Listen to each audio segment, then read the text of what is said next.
శ్రీ వరలక్ష్మీ వ్రత కథ. సకల మునిగణంబులతో కూడి రమ్యమయ్యున్న కైలాస పర్వతశిఖరమున నానావిధంబులగు మనులు చెక్కినదియు పాటలములు, అశోకములు, సురపొన్నలు, ఖర్జూరములు, పొగడలు మొదలగు పెక్కు వృక్షములతో గూడినది. కుబేరుడు, వరుణుడు, ఇంద్రుడు మొదలగు దిక్పాలకులకు, నారదుడు, అగస్త్యుడు, వాల్మీకి, పరాశరుడు మొదలగు ఋషులకు నాటపట్టయియుండు కల్పవృక్షపూజారువు రత్నమయమైన సింహాసనమున నింపుగా గూర్చుండియున్న నాటి జనం సుఖములు గలిగించువాడైన శంకరుని చూచి పార్వతీదేవి ఈ వ్రతం గురించి అడిగింది. పార్వతీదేవి అడిగిన ప్రశ్నకు శివుడు, ఓ పార్వతి, వ్రతములలో అత్యుత్తమమైన వ్రతం ఒకటి ఉంది.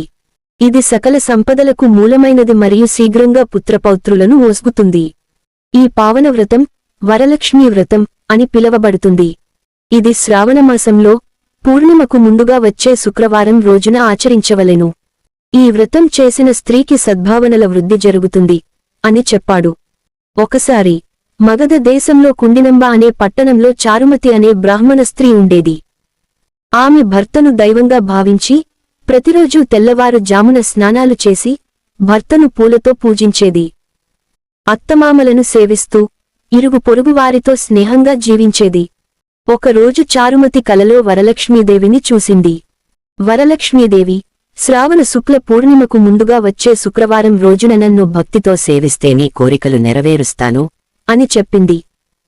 చారుమతి ఆ భవిష్యత్తు తెలుసుకుని ఆ రోజున భక్తితో వరలక్ష్మీదేవిని పూజించాలని నిర్ణయించింది. శ్రావణమాసం రాగానే పూర్ణిమకు ముందుగా వచ్చే శుక్రవారం రోజున స్నానం చేసి కొత్త దుస్తులు ధరించి పూజగదిలో పీట వేసి బియ్యం పోసి కలశం ఏర్పాటు చేసి వరలక్ష్మీదేవిని ఆవాహన చేసింది. ఆ రోజు సాయంత్రం చారుమతి తోటి స్త్రీలతో కలిసి షోడ్షోపచార పూజలు చేసి పసుపు దారాలు ధరించి పలురకాల భక్ష్యభోజ్యాలను నివేదించి ప్రదక్షిణలు చేసింది. మొదటి ప్రదక్షిణ పూర్తి కాగానే ఆ స్త్రీల కాళ్లలో గజ్జలు కనిపించాయి. రెండవ ప్రదక్షిణలో చేతులకు నవరత్నాలు వచ్చినవి. మూడవ ప్రదక్షిణతో సర్వాలంకారాలు అమరాయి. చారుమతి ఇల్లు బంగారంతో నిండిపోయింది.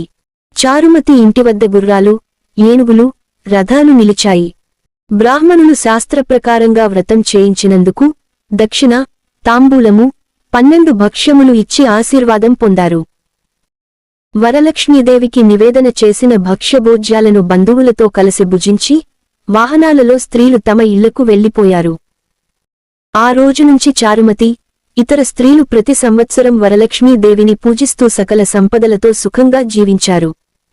ఈ వ్రతం చేసిన వారికి సర్వ సంపదలు కలుగుతాయి. ఇది సౌభాగ్యదాయకం, సర్వరోగాలు, సకల రుణాలు హరించి సర్వత్రా రక్ష చేకూరుతుంది. ఇది శివుడు పార్వతీదేవికి చెప్పిన కథ, స్త్రీలకు శ్రద్ధతో వినిపించాల్సినది.